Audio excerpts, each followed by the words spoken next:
കേരളത്തിലെ ലഹരി മാഫിയയുടെ രാഷ്ട്രീയ രക്ഷാകർതൃത്വം CPIM ഏറ്റെടുത്തിരിക്കുകയാണെന്ന് പ്രതിപക്ഷ നേതാവ് വി.ഡി. സതീശൻ. സംസ്ഥാനത്ത് മയക്കുമരുന്ന് വ്യാപനത്തിന്റെ പ്രധാന ഉത്തരവാദി SFI എന്ന് രമേശ് ചെന്നിത്തല ആരോപിച്ചു. കോൺഗ്രസിന് ലഹരിയല്ല SFIയാണ് പ്രശ്നം എന്നായിരുന്നു മന്ത്രി P.A. മുഹമ്മദ് റിയാസിന്റെ പ്രതികരണം. ലഹരി വിഷയങ്ങളിൽ രാഷ്ട്രീയം കാണരുതെന്നും മന്ത്രി P.A. മുഹമ്മദ് റിയാസ് പറഞ്ഞു. SFI നേതൃത്വത്തിൽ ഇതിൻ്റെ എന്താണ് ഇത് പലതരത്തിലുള്ള സെയിലാണ് അവിടെ നടക്കുന്നത്. വലിയ ക്വാണ്ടിറ്റി കൊണ്ടുവന്നിട്ട് സെയിൽ നടക്കുകയാണ്.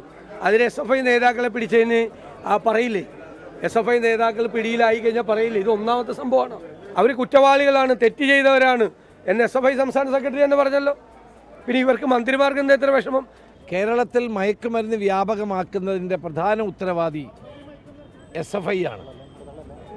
കേരളത്തിലെ കലാലയങ്ങളിൽ, ഹോസ്റ്റലുകളിലും വ്യാപകമായി മയക്കുമരുന്നുകൾ ഉപയോഗിക്കുകയും വിതരണം ചെയ്യുകയും ചെയ്യുന്ന ഈ SFI പിരിച്ചുവിടുകയാണ് വേണ്ടത്. ഇതിന് പൂർണ്ണ പ്രോത്സാഹനമാണ് കേരളത്തിൻ്റെ മുഖ്യമന്ത്രി നൽകുന്നത്. ഇവിടെ നമ്മളെല്ലാവരും ഒന്നിക്കുകയാണ് ചെയ്യേണ്ടത്. എല്ലാവരും ഒരുമിച്ച് നിൽക്കണം. ദയവ് ചെയ്ത് ഇതിൽ മറ്റ് രാഷ്ട്രീയ താല്പര്യങ്ങൾ കലർത്തരുത്. ഇതിലൊരു രാഷ്ട്രീയമേ ഉള്ളൂ, അത് ലഹരിയെ തുരത്തുക എന്നുള്ള രാഷ്ട്രീയമാണ്. അതിൽ നമ്മളെല്ലാവരും ഒന്നിക്കുകയാണ് ചെയ്യേണ്ടത്. ഇതിൻ്റെ സ്രോതസ്സ്, അതുപോലത്തെ ഇതിൻ്റെ ഏജൻറ്റുകൾ, ഇതിനെതിരെയൊക്കെ കർക്കശ നിലപാട്, ഇപ്പോൾ സർക്കാർ സ്വീകരിക്കുന്ന പോലെ കർക്കശ നിലപാട് സ്വീകരിച്ച് മുന്നോട്ട് പോകണം. നമ്മളെല്ലാവരും ഒന്നിക്കണം.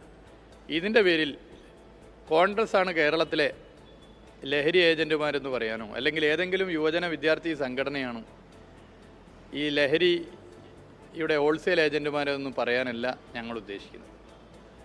അതല്ല ഞങ്ങളുടെ ലക്ഷ്യം.